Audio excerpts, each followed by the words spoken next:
Kasayan, meron lang tayong sasagutin na nag-comment sa atin. Basahin mo, shoutout mo na rin. Shoutout kay John PH. Kasayan yung video mo, kasayan na battery operated CDI at saka full wave na rectifier. Pag nilagay ng battery, mag-charge ba o di nag-overcharge? Nag-comment siya sa battery operated na motor, aandar kahit walang battery.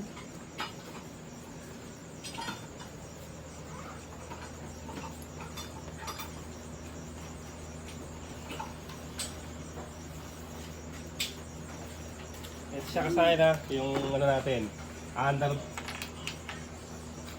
yung nag-comment sa under kung ano, walang battery. Apo. Ito kasayan, bali, ilalagyan natin siya ng battery. Sa comment niya na kung mag-overcharge, kung mag-overcharge kasayan, magpapalit tayo ng ano, magpapalit lang tayo ng regulator rectifier. Kung sakaling mag-overcharge siya pagka tinagyan mo siya ng battery. Siya kasi na positive negative lang naman siya. Yung positive ilalagay natin sa positive ng regulator rectifier o yung kulay red niya. Tapos yung negative, yung kulay green niya, doon natin siya ilalagay. Ilalagay muna namin na katulad nito.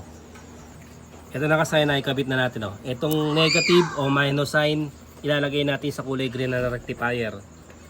Kulay green ng rectifier, yun ang negative o ground. Tapos yung red ng rectifier, yun naman yung kanyang positive live wire. Sinama na natin yung black ito.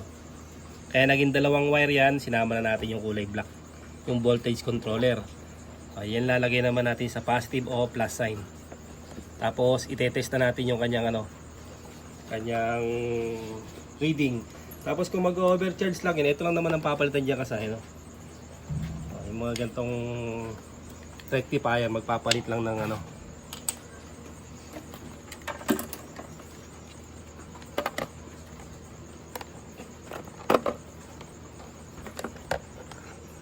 yan, para kitang kita.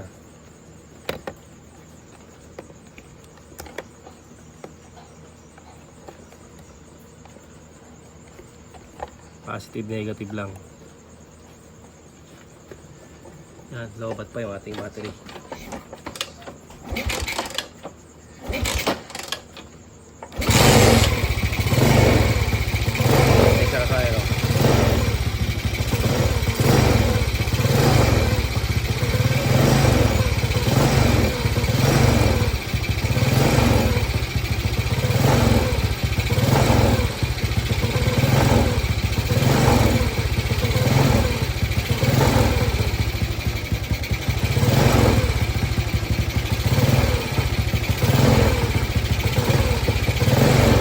Umabot niya kasaya ng ng halimbawang 16 volts pataas, magpapalit lang tayo ng charger.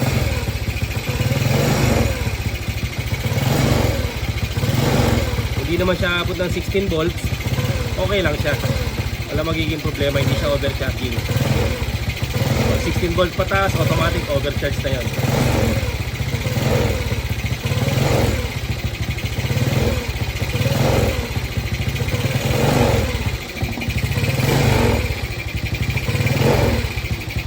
Kaya nagpo-14.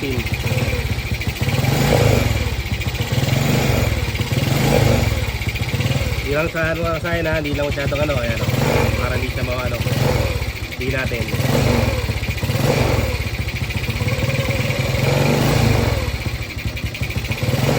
Yung forma niya kasi hindi naman siya mag-overcharge. Pero yan, madadagdagan pa yan kasi lobat yung battery na nilagay natin. Aabot pa yan ng mga 14.5, 14.7 yan. Aabot siya.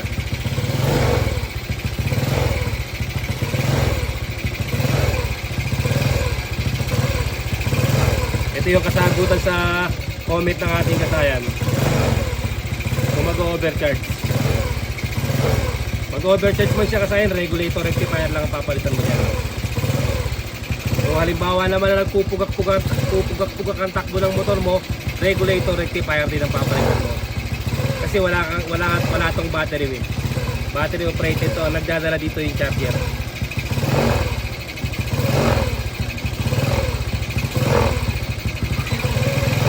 Bali, okay naman kasi walang overcharging. Ito yung kasagutan sa yung katanungan. Magandang reading. Lalagyan din natin ng ilaw yan.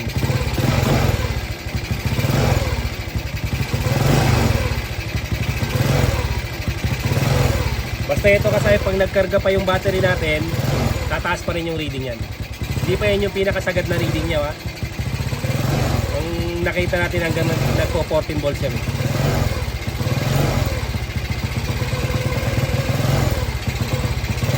Diyan lang natin nilagay yung ano natin, ha?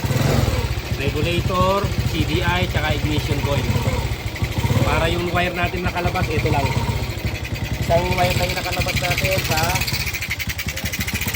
ito na yung isang nakalabas natin sa ignition coil. Para medyo malinis yung wire natin. Nakasaya hanggang 14 volts. Pero nakakat pa yan, ha.